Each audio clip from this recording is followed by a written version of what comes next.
ವಿಶ್ರಾಂತಿ ಭವನ ತೋರಿಸಿ ಒಂದ್ಸಲ ಹಿಂಗೆ ಬೇಕು, ಅಲೆ ಚಿಕ್ಕದಾಗಿ ಬರ್ಬೇಕು. ಅಲ್ಲೆಲ್ಲ ಅಲ್ಲಿ ಈಗ ಬೋಟ್ನ ತಳ್ತಾ ಇದಾರೆ. ಅವ್ರಿಗೆ ಆಲ್ಮೋಸ್ಟ್ ಸುಸ್ತಾ ಇರ್ಬೇಕು, ಅಲ್ಲಿಂದ ತಳ್ಕೊ ಬಂದ್ರು. ಸ್ವಲ್ಪ ರೆಸ್ಟ್ ತಗೋತಾವ್ರೆ. ಈಗ ಮತ್ತೆ ಕೈ ಹಾಕಿದ್ರು, ನೋಡೋಣ ಮುಂದೆ ತಳ್ಬೋದ. ಹೊಲಾಗತ್ತೆ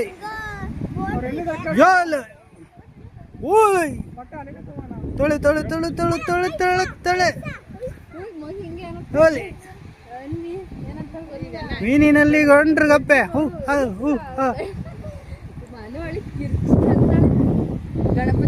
ಇವಾಗ ಹೋಗ್ತಾ ಇರೋದು ನಮ್ಮ ಇಂಡಿಯಾದು ಮೀನಿಗೆ ಹೋಗ್ತಾ ಇರುವಂತ ಬೋಟ್ ಅದು. ಶ್ರೀ ಮುರುಡೇಶ್ವರ ಟೆಂಪಲ್ ಅಲ್ಲಿ